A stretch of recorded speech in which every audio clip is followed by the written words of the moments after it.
Hai teman-teman, hari ini adalah hari ke-6 aku di sini. Masih dengan latar cakrawala yang indah, sejauh mata memandang, hanya bisa dengar suara kicau burung-burung sama debur ombak di pantai. Aku bisa bilang di Gorontalo ini memang, dan mungkin daerah wilayah Indonesia bagian timur itu surganya kayak pantai-pantai indah gitu ya, bagus-bagus, memang luar biasa, masya Allah. Tapi ya, Indonesia memang negara maritim yang terdiri dari kepulauan, bener nggak sih? Dan patut bersyukur kita hidup di negara yang negaranya itu aman, damai, sentosa. Walaupun mungkin tetap banyak kehiruk-pikukan di dalamnya, tapi tetap kita nggak boleh terlepas dari rasa syukur sama Allah ya. Kalau ngelihat di negara-negara lain di belahan bumi yang lainnya itu masih ada kayak perang dan sebagainya. Ya semoga perang itu bisa segera berakhir, karena nggak ada sebuah kebanggaan menurut aku ketika kita menang perang, kecuali yang ditindas. Karena kalau sebagai yang menindas, tentu itu adalah sebuah kejahatan, benar nggak sih? Oh ya, ngomong-ngomong nih ya, aku hampir seminggu, kalau besok itu kan tanggal 25 tuh Natal ya, ini berarti hari malam Natalnya ya, itu udah genap 2 hari ini di sini. Ya anggap aja aku lagi di sini lagi ngobatin berbagai macam luka.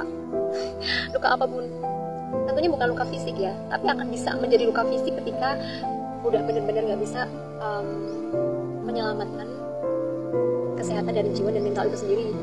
Jadi aku mengambil hikmah dari yang sekarang aku lagi jalanin itu sebagai terapi buat aku sendiri, buat gimana aku kembali menyehatkan mental dan jiwa aku gitu.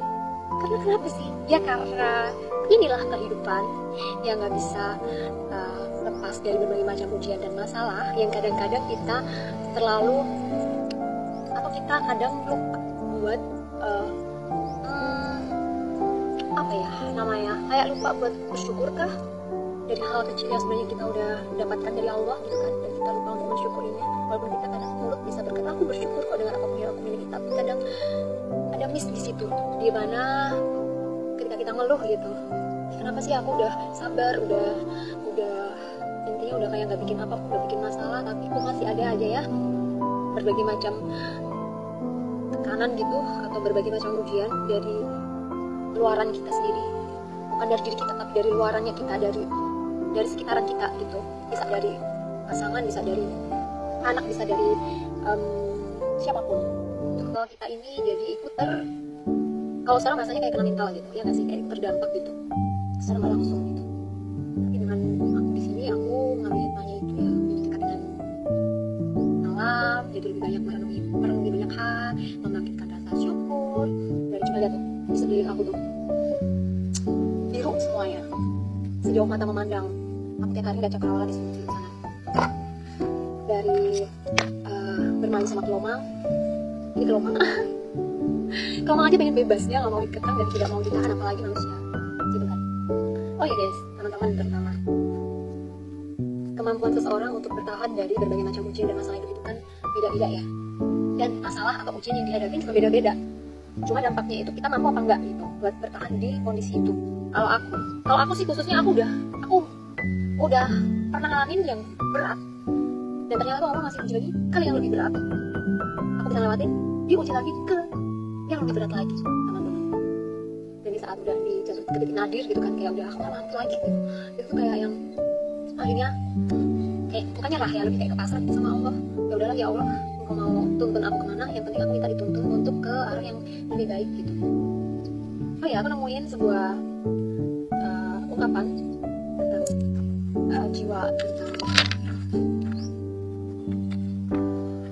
cara berpikir, dan terutama tentang luka-luka yang dirasakan gitu selama hidup. Ini dari Chicken Maul, aku baca ya. Jika luka adalah bahasa,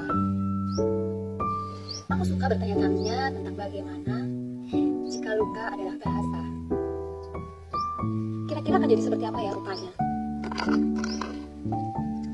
Apakah yang suka berteriak lantang di keramaian, berdiri sendiri dan jadi yang paling ribut di teriknya, mentari siang, atau yang melembutkan kala petang, membiarkan barang hinggap di dahan dan perban-perban menutupi perasaan atau hening, bahasa tanpa suara milik malam, yang dalam kediamannya ia ciptakan gumpalan benang-benang. Tapi kupikir lagi, luka lebih seperti bahasa yang gak diketahui. Gak diketahui siapa-siapa pun, bahkan kadang diri kita sendiri gak tahu sebenarnya luka itu berwujud gak sih. Sebab seberapa keras aku mencari juga gak pernah ketemu domainnya. Luka selalu menjadi salah satu yang gak mampu buat diterjemahkan di dunia. Gimana menurut kalian?